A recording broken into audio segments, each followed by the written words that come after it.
the idea of me being on the stand, on the bandstand, is not extracted of the idea of me being in the world. So do I know what will happen tomorrow? Chances are I don't. But there is an intention that I have. So in terms of the intention that I had with this concert was to kind of open an invitation to the womb. And this idea of the womb is an idea that comes from Nomkhubulwane, who allows us an opportunity for rebirth. So if there was anything that I would have hoped that the audience gets from this is a very intimate relationship with their own forms of rebirth, with their own forms of renewal. And so the music entirely is opening these different worlds or these strategies within which people find different things. So I'm not the one to speak on behalf of the audience, but I have echoed my intention, and my hope is that it lands.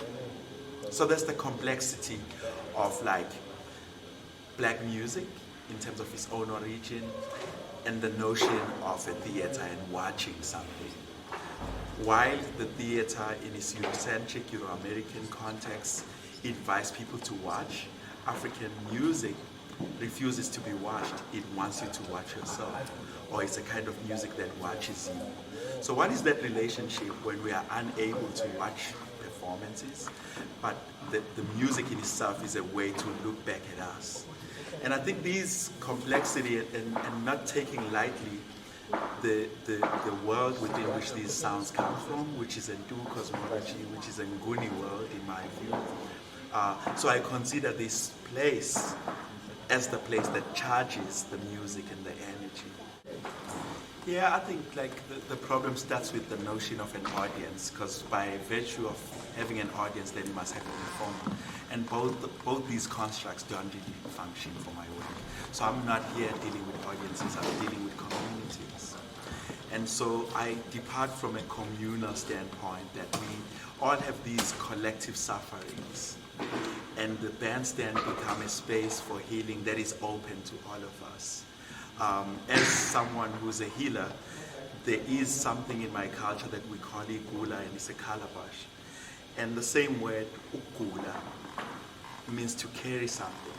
So a healer is someone who has more kind of RAM or space or storage space for all of these things to come.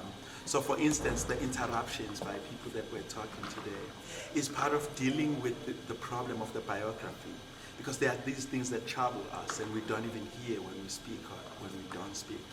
So there's a sense in which silence is by way of rehearsal. We are all in this rehearsal of silence and trying to really be quiet from the inner.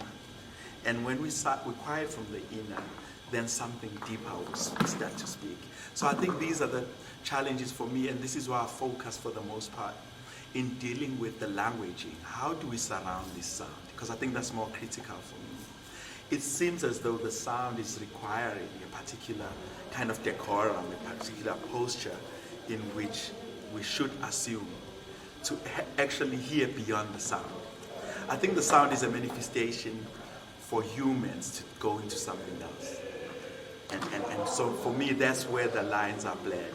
Sound is not the thing for me. Sound is an invitation. The text that's inherent in the sound is what I'm trying to reveal. So if we can reveal the inherent properties of sound, we'll land somewhere else. There will be no audience. There will be no songs. And that's the place where we're trying to go. This world is cut in two parts by its very problematic histories of coloniality, slave trade, apartheid in South Africa, and as a result we have what we call the global north and the global south. The global north kind of is this hegemony that governs concepts of beauty. When we talk about aesthetic, what is beautiful, there is a sense in which aesthetic is still a praxis that's governed by Eurocentric frameworks. So what's beautiful in Africa might not be beautiful in Europe, for instance. And so what I'm trying to say is that there is a sense of being home in the global south, in this space of periphery, in the space of invisibility, and there is an understanding that we are all invisible, we are all inaudible by way of history. And when I'm in the global north, I do feel this sense of being an object still, like this idea of an exhibition. And so these are some of the things that I deal with, like, I'm trying to play music that watches you, so don't even make an effort to watch me as a performer. So these are some of the very critical differences, and the differences are really based off ways of being and different worldviews. So the idea of a universal is really still biased to Western hegemony, and to close this idea, I'm looking towards a future of what I call, or what has been understood in decolonial scholarship, as pluriversals. The idea of the world as being multiple ideas of truth, and that we have to kind of dance together, but not to assume a hegemony and this oneness that is almost impossible. So that's the difference. Okay. Thank you. I think we. One last aspect before we Last one. No, I think you already gave us more than you need to know. But I just So want to nervous. hear you straight from you, like the thought process behind this thing that we are doing about the thing that you just delivered to us. So the thought process behind making this album, there are many projects that we have done previously. I just want you to speak briefly about this one. Yeah, I think the major difference here is that, like, I departed from a place of text. So often I'll depart from the sonic. I would hear particular melodies and I'll start playing those melodies, kind of developing them. But this time around, I developed from the space of text, which means it started with the word.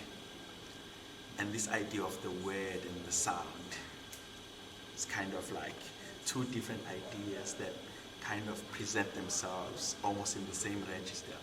So the word of Nomkhubulwane started, and I wondered about Nomkhubulwane's language. And so water was one of the things that was really central. Most of the repertoire we played tonight was talking about water, but water suggests something. It suggests flow, it suggests abundance. We think about, like, the ways in which the womb, the place where we're all born, and the ocean and all of that.